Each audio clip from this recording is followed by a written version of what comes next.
Chapter 17. From Eroshka's hut, Lukashka went home. As he returned, the dewy mist were rising from the ground and enveloped the village. In various places, the cattle, though out of sight, could be heard beginning to stir. The cocks called to one another with increasing frequency and insistence. The air was becoming more transparent, and the villagers were getting up. Not till he was close to it could Lukashka discern the fence of his yard, all wet with dew, the porch of the hut, and the open shed. From the misty yard, he heard the sound of an axe chopping wood. Lukashka entered the hut. His mother was up and stood at the oven, throwing wood into it. His little sister was still lying in bed, asleep. "Well, Lukashka, had enough holiday-making?" asked his mother softly. "Where did you spend the night?" "I was in the village," replied her son reluctantly, reaching for his musket, which he drew from its cover and examined carefully. His mother swayed her head. Lukashka poured a little gunpowder onto the pan, took out a little bag from which he drew some empty cartridge cases, which he began filling, carefully plugging each one with a ball wrapped in a rag. Then, having tested the loaded cartridges with his teeth and examined them, he put down the bag. "I say, Mother, I told you the bags wanted mending. Have they been done?" he asked. "Oh, yes. Our dumb girl was mending something last night." "Why, is it time for you to be going back to the cordon? I haven't seen anything of you." "Yes. As soon as I've gotten ready, I shall have to go," answered Lukashka, tying up the gunpowder. "And where's our dumb one? Outside?" "Chopping wood, I expect.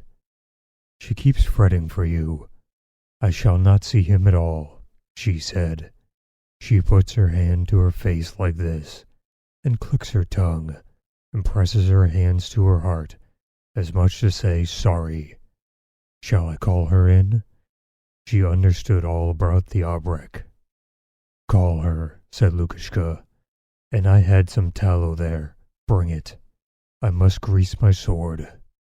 The old woman went out, and a few minutes later, Lukashka's dumb sister came up the creaking steps and entered the hut.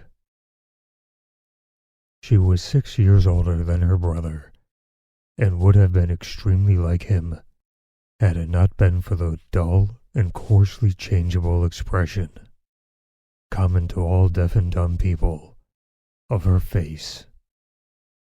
She wore a coarse smock, all patched.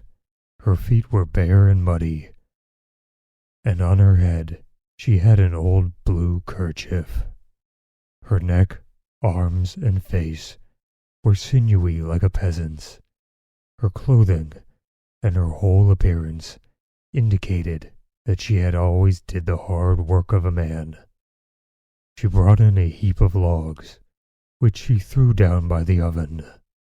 Then she went up to her brother, and with a joyful smile, which made her whole face pucker up, touched him on the shoulder, and began making rapid signs to him with her hands, her face, and whole body.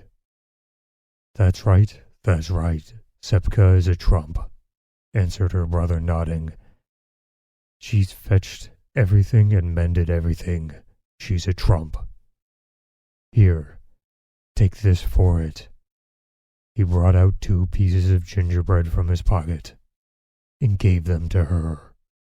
The dumb woman's face flushed with pleasure, and she began making weird noises for joy. Having seized the gingerbread, she began to gesticulate still more rapidly, frequently pointing in one direction and passing her thick finger over her eyebrows and her face. Lukashka understood her and kept nodding, while he smiled slightly.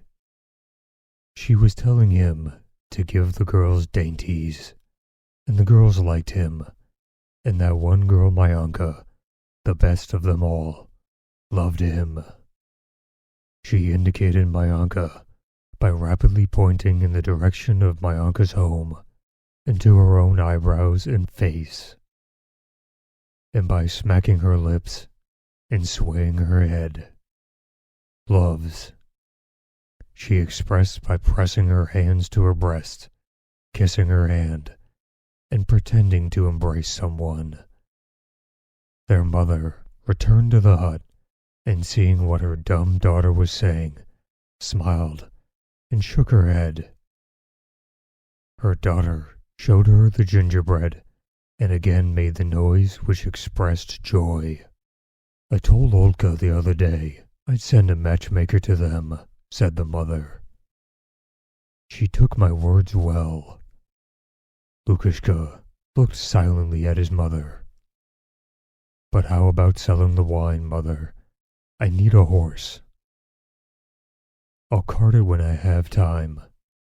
I must get the barrels ready, said the mother, evidently not wishing her son to meddle in domestic matters.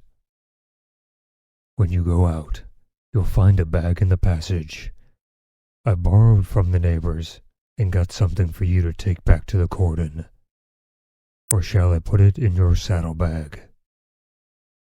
All right, answered Lukashka, and if Jerry Khan should come across the river, send him to me in the cordon, for I shan't get to leave again for a long time now. I have some business with him. He began to get ready to start. I will send him on, said the old woman. It seems you have been spreeing at Yamka's all the time.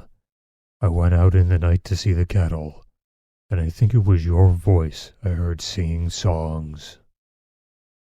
Lukashka did not reply, but went out into the passage, threw the bags over his shoulder, tucked up the skirts of his coat, took his musket, and then stopped for a moment on the threshold. Goodbye, mother, he said as he closed the gate behind him. Send me a small barrel with Nazarka. I promised it to the lads, and he'll call for it. Might Christ keep you, Lukashka. God be with you. I'll send you some from the new barrel, said the old woman, going to the fence. But listen, she added, leaning over the fence. The Cossack stopped. You've been making merry here. Well, that's all right. Why should not a young man amuse himself? God has sent you luck, and that's good. But now look out and mind, my son. Don't you go out and get into mischief. Above all, satisfy your superiors. One has to. And I will sell the wine and find money for a horse, and will arrange a match with the girl for you. All right, answered her son, frowning. His deaf sister shouted to attract his attention. She pointed to her head and the palm of her hand to indicate the shaved head of a Chechen. Then she frowned, and pretending to aim with a gun, she shrieked and began rapidly humming and shaking her head. This meant that Lukashka should kill another Chechen. Lukashka understood. He smiled, and shifting the gun at his back, under his cloak, stepped lightly and rapidly, and soon disappeared into the thick mist. The old woman, having stood a little while at the gate, returned silently to the hut and immediately began working.